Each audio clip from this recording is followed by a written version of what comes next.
Mohamed Salah va-t-il remporter la CAN? Alors évidemment, hein, là, je t'envoie directement dans les thèmes.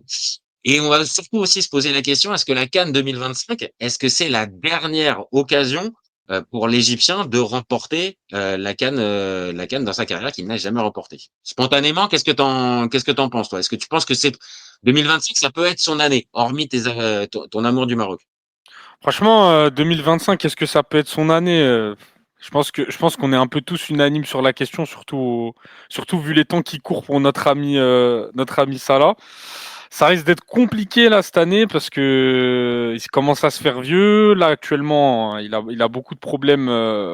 Il a beaucoup de problèmes avec Liverpool et même quand on regarde un petit peu les derniers matchs de l'Égypte, c'est pas si flamboyant que ça. Donc franchement, je vois très mal l'Égypte remporter la CAN. Après, on connaît l'Égypte. C'est une équipe Ah qui ouais. est très compliquée à jouer en CAN, même en méforme. Ils ont l'avantage d'avoir beaucoup de joueurs qui jouent dans les championnats locaux comparé aux autres sélections africaines. Et je pense que ça va être une des dernières, si ce n'est la dernière édition où on verra Salah jouer à un niveau, on va dire, assez élevé dans cette compétition. Ok, bah moi j'ai un peu la même sensation et c'est pour ça que on pose cette question-là autour de l'Égypte. Tu as commencé un peu à en parler. Oui, évidemment, cette année, il semble pas que l'Égypte soit le gros favori de cette compétition. En plus, cette année, il y a quand même plusieurs équipes qui peuvent se partager un peu ce rôle-là de favori. Et cette année, oui, évidemment, la situation de Salah, elle attire l'œil parce que, évidemment, son début de saison à Liverpool est pas bon. La sélection, je viens de le dire, ne semble pas être la sélection majeure de cette CAN-là. Donc, est-ce que cette combinaison-là, sur le papier directement, est-ce que ça colle? Bah non, foncièrement non. Maintenant, l'Égypte, c'est pas à toi que je vais l'apprendre. L'Égypte, c'est une sacrée équipe en Afrique et il y a Mm. eu des saisons, enfin il y a eu des années où ils ont été remporter la CAN sans avoir forcément cette étiquette de favori. Donc, est-ce que cette année, ils peuvent pas encore refaire le coup avec un Salah revanchard qui sait que son histoire avec Liverpool, elle est au bout? Est-ce que là, il va pas justement tout donner avec l'Égypte?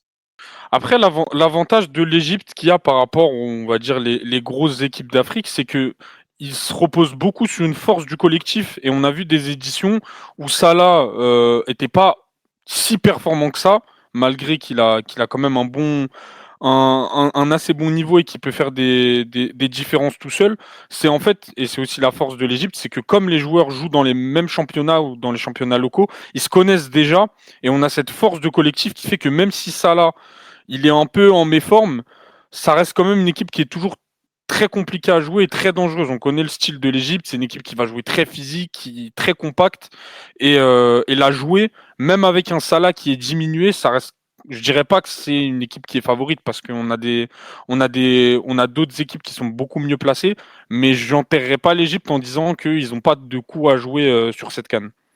Ouais, et puis moi, il y a un truc, il y a un paramètre. Alors, peut-être que moi, je vois ça avec mon œil d'Européen, mais pour moi, il y a aussi un facteur qui est un peu différent dans cette Égypte 2025. C'est que, ok, tu as un Salah sur lequel tu vas beaucoup miser, mais tu as aussi l'émergence d'un Omar Marmouche qui, là aussi, offensivement, peut peut-être te simplifier la donne. Là où pendant plusieurs éditions, bah, j'avoue, je suis désolé, je n'ai jamais été un grand fan de Mostafa Mohamed. Pour moi, il y a quand même un Il y a un gap gap. il y a un gap, tu vois, entre les deux. Donc, oui, peut-être que l'Égypte, encore une fois, c'est pas la meilleure. Maintenant, tu l'as dit, une équipe qui est composée à 70-80% de joueurs locaux, qui se séparent en trois clubs à peu près, hein. T'as Al Ahly, t'as Zamalek et t'as Pyramids. C'est ça. Globalement, ils sont dans ces trois clubs-là. Des gars qui ont l'habitude d'avoir, on vient de le dire, en club, mais en sélection aussi. T'as la légende, parce que c'est la légende sur le banc, Ahmed Hossan, qui était le gars qui a, je sais plus combien, 180 sélections avec Ouais. avec l'Égypte. C'est voilà, c'est le gars majeur. Attention à pas mésestimer en fait cette Égypte. Et on a tendance aussi un peu, pareil avec cet œil d'Européen, à s'arrêter toujours sur les sélections avec plein de joueurs dans les championnats européens.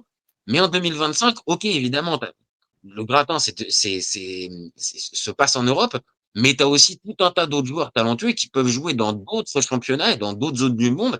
Et au niveau de la qualité, tu vas pas le ressentir. Donc moi, vraiment, l'Égypte, premier tour en plus, ils ont Zimbabwe, Ils ont un Afrique groupe du Sud facile, et Angola. franchement. Ah, attention, Après, hein. après, attention parce que après moi je suis pas une personne qui suit tous les matchs qui scrute l'Égypte, mais j'ai quand même la Mhm, prétention de les suivre un petit peu. Et en discutant aussi avec des gens, avec des Égyptiens, malgré le fait que voilà le coach ce soit quand même une légende du football égyptien, mhm, le son de cloche il est assez mitigé concernant son coaching. ouais. Il y a eu pas mal d'échos comme quoi il allait partir avant la CAN parce que les résultats ils étaient pas bons. Les derniers matchs de l'Égypte dans le jeu, c'était compliqué. Après aussi, tu as des retours, t'as Achour qui était quand même un joueur majeur avant d'avoir une grosse blessure et qui a pas joué pendant pas mal de temps. Donc même avec ce groupe où je les vois très difficilement pas sortir, même s'ils finissent derrière l'Afrique du Sud, parce que ça reste possible, l'Afrique du Sud, Ouais, c'est une équipe ouais, qui est très solide en CAN, ouais. Là sur le aussi, c'est Maroc une équipe en plus 2022. qui a. Mais, T'as mais raison de le repréciser. Mais en plus, pareil que pour l'Égypte, l'Afrique du Sud, c'est une équipe qui est composée que de joueurs c'est du ça. championnat local qui se séparent aussi pareil en deux, trois équipes. Ils ont aucune star dans leur équipe comparé à l'Égypte qui a Salah et qui a aussi Marmouche qu'on peut citer. Eux, ils ont vraiment aucune vraiment vedette et c'est uniquement une équipe qui joue, qui compte sur son collectif. Et on l'a vu, ça a fait un super parcours en En Côte 2023, d'Ivoire. ouais. Ouais, ouais. Et ça reste une équipe qui est quand même dangereuse en Afrique. Ils se sont qualifiés Ah, pour la Coupe du Monde.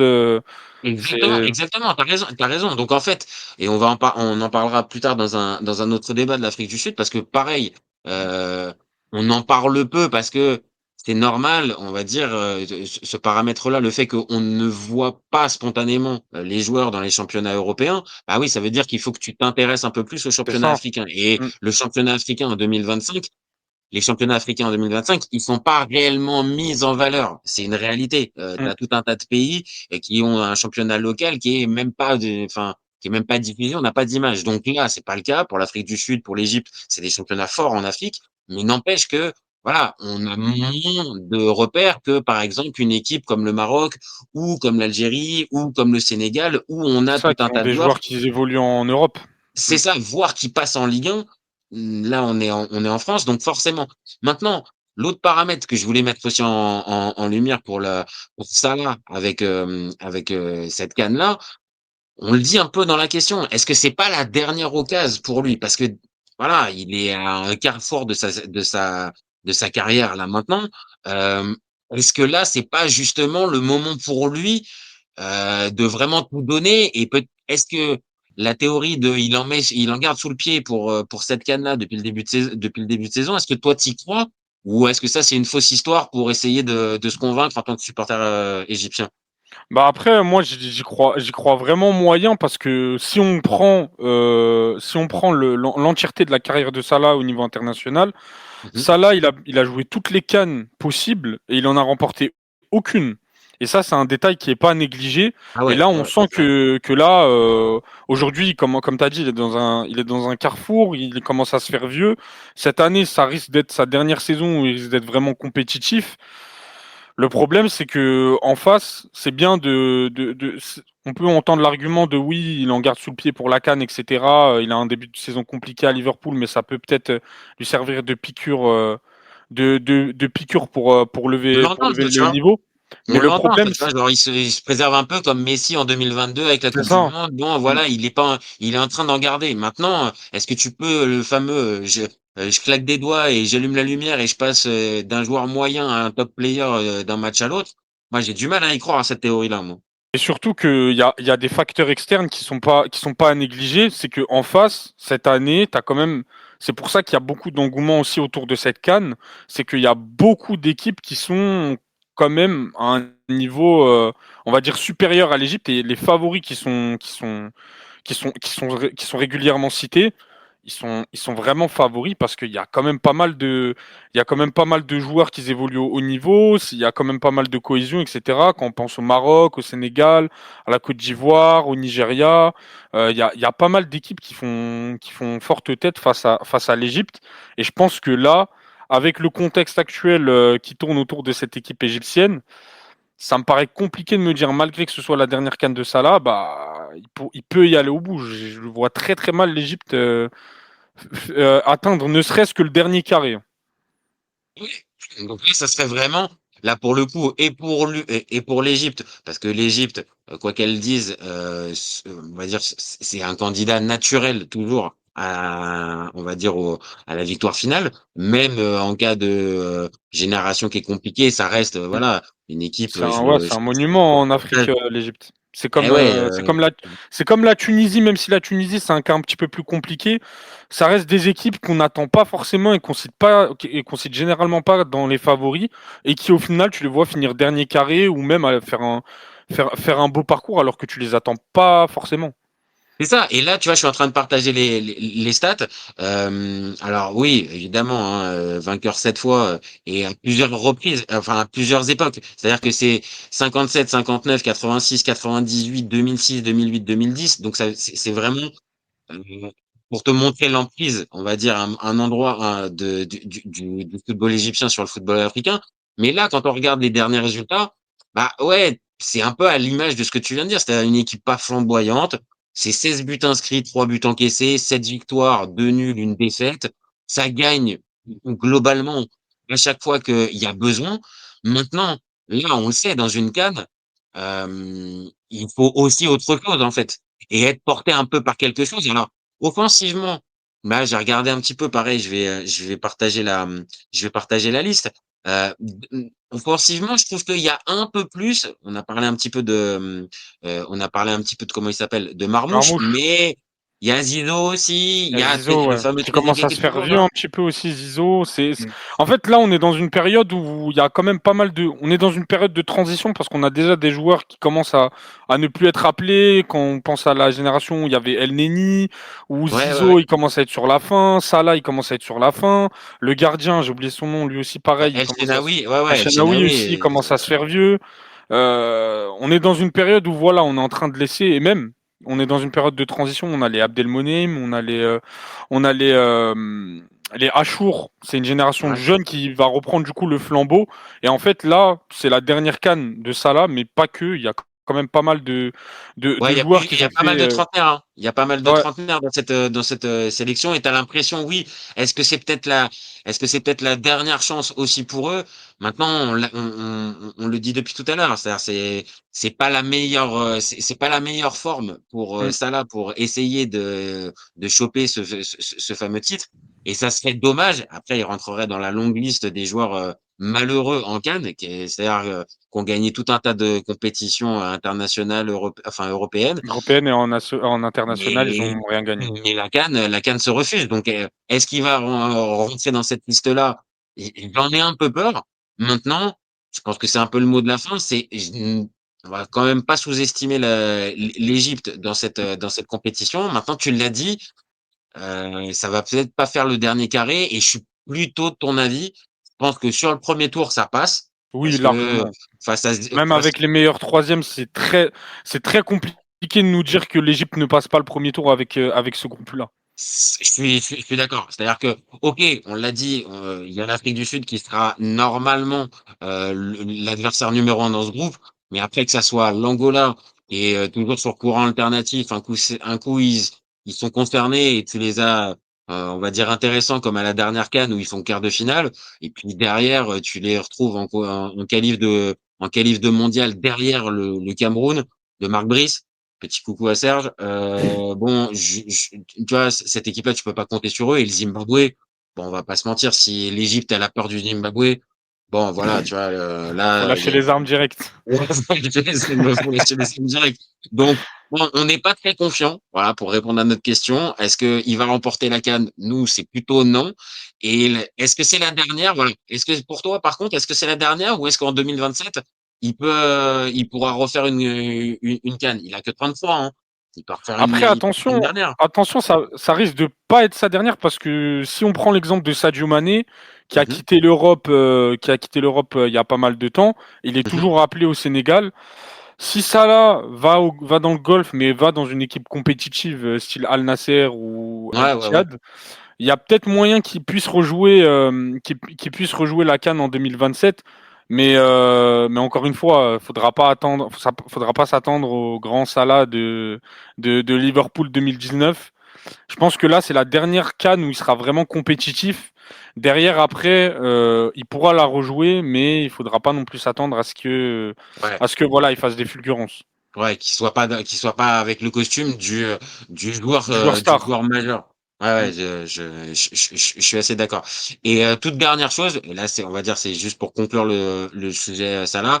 Euh, tu comprends l'interview complètement dingue qu'il a fait sur Slot ou pas? Parce que pour moi, Bah, vraiment, il est en train de briser son histoire avec Liverpool qui c'est était ça, franchement, extraordinaire. c'est triste de voir que ça se termine comme ça parce que Salah, on le cite parmi les grands de Liverpool et l'entendre dire ça, moi-même, j'ai été vérifier 4 fois la source pour me dire, mais attends, mais c'est bizarre de voir Salah agir comme ça. On savait qu'il avait des problèmes, ça arrivait d'avoir des problèmes avec des Avec son coach. joueurs, etc., ou même avec son coach, mais être Là, cash comme ça, là, il est en train de bouffer la feuille. Et ah ouais. on parle même d'un départ de Liverpool dès cet hiver. C'est waouh. Après, tu te dis, voilà, ça là, c'est un joueur qui marche à l'affect, comme je crois que c'était Jürgen Klopp qui avait fait une interview derrière pour dire que Salah fallait vraiment lui faire sentir qu'il y a de Il la était important. confiance. Parce que sinon, il se braque et il peut y avoir des problèmes. Mais l'interview, franchement, c'est vraiment hors sol. Et dire Bah, des... ou bah, ouais, parce qu'en fait, là, le problème, c'est que pour moi, il est en train d'égratigner ce qu'il a fait à Liverpool Ah et ce qu'il a oui, fait à Liverpool, moi, j'ai pas peur de le dire, vraiment, c'est égal à ce qu'a fait un Steven Gerrard à Liverpool. Donc, ouais, j'ai pensé aussi. Ouais. on parle d'une légende, d'un joueur de Liverpool de dingue, machin. Et là, en fait, avec tout ce qu'il a pu gagner, les matchs qu'il a fait, les performances qu'il a fait, la régularité qu'il a, pour moi, il est à mettre dans le même niveau. Que Steven Gerrard. Il est au même niveau mais là, en faisant cette sortie-là, en partant comme ça, oh, waouh, c'est pas possible. Là, pour le coup, c'est pas Et- digne d'une légende de Liverpool. Donc, j'avoue, je vois même pas comment ça peut se terminer en plus correctement, parce que là, Bah après, je pense que Arne Slot et Salah, les deux, ils vont mettre de l'eau dans leur vin parce que je pense que ça même peut au se ni- terminer. parce que en vrai, je pense que même Arne Slot au niveau de la communication, il y a des choses à redire aussi parce Ouais, ouais. il est pas tout blanc non plus. Je pense que les deux, en vrai, s'ils arrivent à mettre de l'eau dans leur vin, je pense ils peuvent trouver un terrain d'entente. Et après, faut pas oublier aussi que il y a le contexte aussi, tu es dans une équipe qui tourne vraiment pas cette année, tu as le contexte avec le décès de Diogo Jota, il y a pas mal de choses qui sont passées autour de cette équipe de Liverpool. Faut pas non plus remettre la faute à 100% sur Salah, Non, non, non, t'as raison. Non, non, t'as sur raison l'état parce de que c'est, forme, t'as raison. mais il y a le contexte, il aide pas. Le Non, contexte, non, voilà. il aide vraiment pas le joueur. Le contexte aide pas. Et voilà, moi, je suis pas supporter de Liverpool. Je sais que toi non plus. Non, non Mais plus. voir Salah terminer son histoire comme ça à Liverpool, C'est ouais, non, triste j'avoue, pour un joueur franchement, comme ça. Mm. ça mérite, comme tu l'as dit, pas que ça se termine au mercato d'hiver, qu'il part comme un voleur et que voilà, termine la saison correctement, laisse-lui un dernier, on va dire qu'il puisse dire au revoir correctement aux supporters avec tout ce qu'il a apporté. Et puis même lui, tu vois, je pense qu'il est attaché au club. Enfin, je sais pas. Bah ouais. Enfin, Mm. moi, ça m'a gêné et j'ai trouvé ça dommage. Maintenant, comme on fait le lien avec la CAN, est-ce Je que pense que ça lui justement, fera du bien de déconnecter de Liverpool et d'aller à la CAN. Même s'il fait pas un gros parcours, je pense le fait de se détacher de ce contexte-là et de jouer une compétition avec sa sélection, ça peut jouer? ça ne peut que lui faire du bien. Ça peut peut-être lui faire du bien. Mais Mm. bon, voilà. Pour répondre à la question numéro un du débat, non. Gentiment, supporter égyptien, soyez pas vexés. Mais là, pour le coup, on voit pas l'Égypte aller C'est jusqu'au bout. compliqué. Voilà.